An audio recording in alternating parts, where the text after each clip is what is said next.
बनाए, उसके लिए आप लोगों का बहुत बहुत धन्यवाद।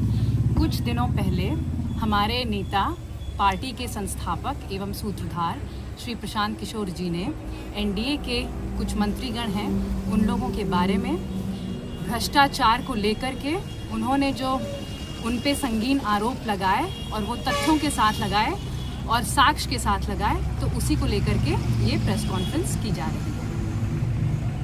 कुछ लगता है सिर्फ वही चंद जो नेता लोग हैं या मंत्री जो या नीतीश कुमार जो के जो नेता हैं, क्या वही बेईमान हैं या फिर उन्हीं पे वही करप्शन करते हैं, बाकी लोगों पे क्यों नहीं? देखिए, क्योंकि जिन 4 लोगों पे आरोप लगे हैं बेहद गंभीर आरोप हैं, बेहद संगीन आरोप हैं और ये आरोप जो हैं वो तथ्यों के साथ लगाए गए हैं और साक्ष्य के साथ लगाए गए हैं। तो अब देखिए, अब जो जिन लोगों पे लगाए गए हैं तो उन लोगों को जो है उन लोगों को उसका जवाब देना है और जो नीतीश सरकार है उसको संज्ञान लेना है।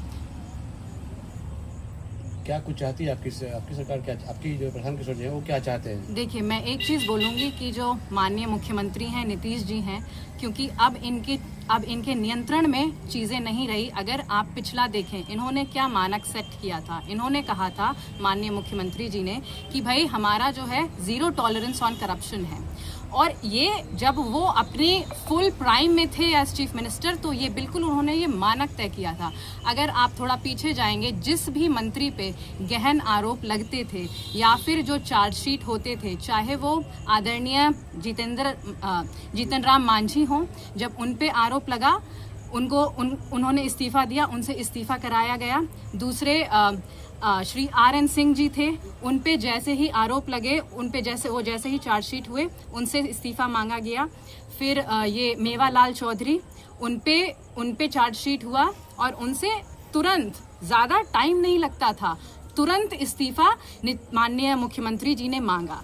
तो उन्होंने जो मानक सेट किया, हम तो वही बात कर रहे हैं ना कि जिन लोगों पे ये संगीन आरोप लगे हैं, जिन 4 मंत्रियों पे, एनडीए के मंत्रियों पे संगीन आरोप लगे हुए हैं, वो इसका एक्सप्लेनेशन दें और जो नीतीश सरकार है वो संज्ञान ले। क्योंकि अब तो देखिए, पब्लिक डोमेन में सब चीजें हैं और तथ्यों के साथ है, कोई निराधार आरोप यहाँ पे नहीं लगाया गया है। प्रशांत किशोर जी कोर्ट तो नहीं है ना? क्यों बार बार अपने विपक्षी को सिर्फ टारगेट कर रहे हैं कि उन्होंने करप्शन किया है, जो भी किया उसके लिए ईडी है, सीबीआई है, कोर्ट है। तो ये प्रशांत किशोर जी अपने पार्टी को मजबूत बनाने के बजाय विपक्ष पे क्यों इतना आरोप लगा रहे हैं? देखिए, जो भी एक रिस्पॉन्सिबल सिटीजन होता है ना एक स्टेट का, तो उसका कर्तव्य बनता है, अगर वो कहीं देखता है कि किसी कानून का उल्लंघन हो रहा है, करप्शन अगर हो रहा है, तो भाई जनता का ही पैसा खाया जा रहा है ना। तो भाई एज जनता तो हम लोग रिस्पॉन्सिबल है ना। अगर हम लोगों को कोई इन्फॉर्मेशन मिलती है, तथ्यों के साथ मिलती है, तो हम तो उसको उजागर करेंगे ना। और जिन लोगों पे ये आरोप लगे हैं वो उसकी सफाई दें। और मैं यहाँ तक कहूँगी कि जो भाई जेडीयू के जो मुख्य प्रवक्ता हैं, उन्होंने आज कहा है कि भाई जिन पे ये संगीन आरोप लगे हैं वो इसका जवाब दें। तो हम भी जवाब मांग रहे हैं और हम लोग यही चाहते हैं कि भाई नीतीश सरकार संज्ञान ले। अगर जनसुराज का सरकार आएगी तो किस तरह के कार्य करेंगे जनसुराज जब आएगी सरकार में तो हमारा काम ही है भाई, हम लोगों का है कि जनता का सुंदर राज स्थापित करना है। तो जनता का सुंदर राज कैसे स्थापित होगा? जब भ्रष्टाचार मिटेगा, जब हर बच्चे को गुणवत्ता शिक्षा मिलेगी, जब हर युवा को नौकरी रोजगार मिलेगी, जो हमारे किसान भाई बहन हैं उन लोगों को मदद मिलेगी, जितने हमारे वृद्ध दिव्यांगजन हैं उन लोगों को पेंशन मिलेगी। जब सर्वांगीकरण विकास होगा तब हम लोग उसी की बात करते हैं। हर नेता, हर पार्टी जब नया आता है तो बहुत सारे स्पीच और बहुत सारे अपने मैनिफेस्टो डालता है, लेकिन जनता हर बार जनता के साथ चीट होता है।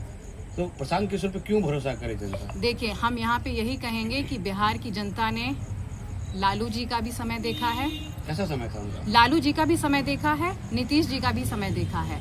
अब इस बार वो बदलाव करें और जनसुराज को मौका दें कि वो यहाँ पे बिहार में बदलाव करके विकास करे और एक सुंदर राज स्थापित करे।